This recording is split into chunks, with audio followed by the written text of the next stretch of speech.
नमस्कार। आज हम सोनोटेक भक्ति चैनल से मिले कुछ भजन और कथाओं के जरिए भगवान शिव और माता पार्वती की दुनिया में, मतलब उनकी लीलाओं में थोड़ा और गहरे उतरेंगे। हाँ, कोशिश ये रहेगी कि इन पवित्र कथाओं की जो मुख्य घटनाएं हैं और उनका जो महत्व है उसे समझें। बिल्कुल। और एक बात से शुरू करते हैं जो मुझे हमेशा बड़ी दिलचस्प लगती है। माता पार्वती के कितने सारे नाम हैं। हाँ, अनगिनत नाम हैं। दुर्गा, काली, गौरी, सती, गिरजा, शैलपुत्री, लिस्ट लंबी है। सही कहा।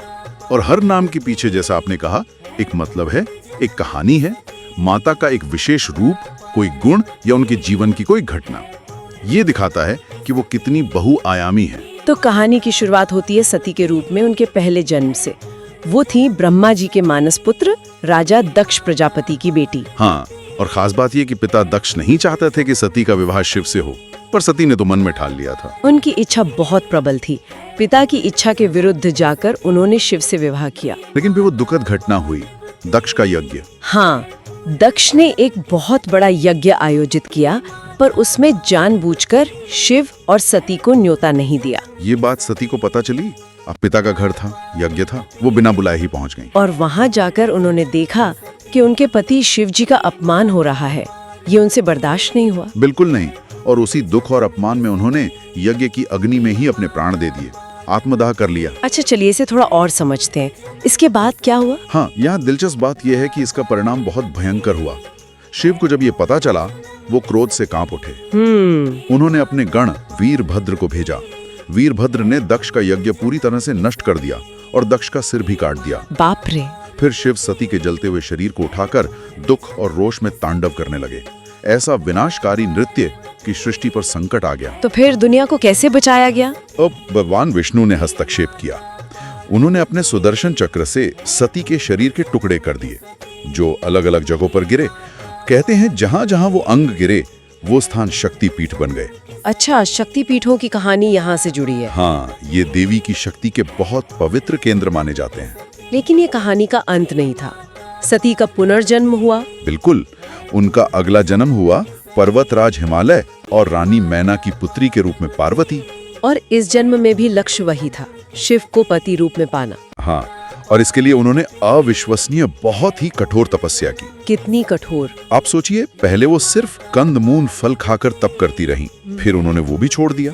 अच्छा। हाँ, फिर सिर्फ सूखे पत्ते खाकर तपस्या जारी रखी।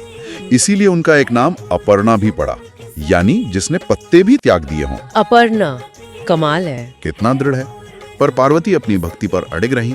अगर हम इसे बड़ी तस्वीर से जोड़ें तो ये उनकी अटूट निष्ठा और संकल्प शक्ति को दिखाता है। आखिरकार उनकी तपस्या रंग लाई। हाँ, नारद मुनि ने भी उन्हें आश्वासन दिया। फिर हिमालय ने शिव जी के पास विवाह का प्रस्ताव भेजा और शिव जी मान गए। हाँ, शिव जी सहमत हो गए और फिर हुई वो अनोखी बारात। हाँ, सुना है उनकी बारात में भूत प्रेत गण सब शामिल थे। बिल्कुल। शिव जी खुद भी पहले अपने भयंकर अघोरी रूप में आए। उसे देखकर तो मैना रानी डरी गई थी। फिर पार्वती के कहने पर शिव ने अपना सुंदर मनमोहक रूप धारण किया। तब जाके वरमाला का कार्यक्रम हुआ। शादी के बाद पार्वती जी कैलाश पर ही रहीं, शिव जी के साथ, महलों में क्यों नहीं? हाँ, ये सवाल पार्वती ने भी पूछा था शिव से। तब शिव ने उन्हें समझाया कि उनका स्वभाव तो सन्यासी का है। उन्हें सांसारिक ऐशो आराम महलों से कोई मोह नहीं है। कैलाश ही उनका घर है। ये उनके वैरागी स्वभाव को दिखाता है। बिल्कुल।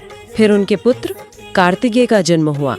उनका जन्म भी किसी खास वजह से हुआ था ना? हाँ, उनका जन्म हुआ था तारकासुर नाम के एक शक्तिशाली असुर का वध करने के लिए। तारकासुर, उसे क्या वरदान था? उसे वरदान था कि उसकी मृत्यु केवल शिव के पुत्र के हाथों ही हो सकती है।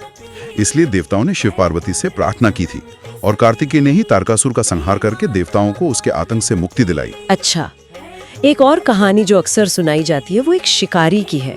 बड़ी छोटी सी पर मतलब गहरा है। हाँ, वो शिकारी वाली कथा, अनजाने में ही सही। हाँ, वो पेड़ पर चढ़ा था शायद शिकार के लिए और नीचे एक शिवलिंग था। और रात भर अनजाने में वो बेलपत्र और पानी शिवलिंग पर गिराता रहा। उसे पता भी नहीं था कि वो शिव जी की पूजा कर रहा है। लेकिन शिव जी ने इसे स्वीकार कर लिया। हाँ, यही तो शिव की कृपा है। अनजाने में की गई भक्ति से भी वो प्रसन्न हो गए और उस शिकारी को मोक्ष प्रदान कर दिया। ये एक महत्वपूर्ण सवाल उठाता है कि भक्ति में भाव कितना जरूरी है, शायद विधि विधान से भी ज्यादा। सच में शिव की करुणा अपार है। अच्छा, एक और बड़ी घटना, समुद्र मंथन। हाँ, समुद्र मंथन तो बहुत ही महत्वपूर्ण प्रसंग है। देवता और असुरों ने मिलकर अमृत पाने के लिए समुद्र मथा। पर अमृत से पहले तो विष निकला। हाँ, हलाहल विष, इतना भयानक कि पूरी सृष्टि नष्ट हो सकती थी।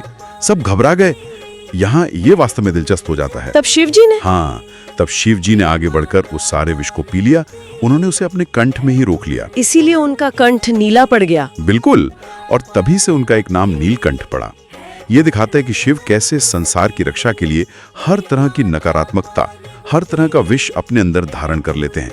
वो सिर्फ संगारक नहीं, सबसे बड़े रक्षक भी हैं। तो इस सब का क्या मतलब है? इन सारी कथाओं से, भजनों से जो हमने समझा, वो ये कि पार्वती जी की भक्ति, उनका तप अटूट था। हाँ, और शिव का वो अनोखा रूप, एक तरफ वैरागी, दूसरी तरफ परम करुणामयी। और ये जन्म, बलिदान, फिर पुनर्जन्म का चक्र, ये लीला चलती रहती है। बिल्कुल, और ये भी कि सृष्टि के संतुलन के लिए शिव और शक्ति दोनों की संयुक्त ऊर्जा कितनी आवश्यक है। ये प्राचीन कथाएं आज भी हमें बहुत गहरे सबक देती हैं। भक्ति, त्याग, सृष्टि और विनाश का संतुलन, भौतिक दुनिया और अध्यात्म के बीच का रिश्ता, ये सब बातें इनमें छिपी हैं। तो श्रोताओं के लिए शायद सोचने वाली बात ये हो सकती है कि आज के दौर में हमारे जीवन में भक्ति या त्याग का स्वरूप क्या हो सकता है। हाँ, और हजारों साल पुरानी ये कथाएं, इनकी सीख आज हमारे लिए कितनी प्रासंगिक है, इस पर विचार किया जा सकता है।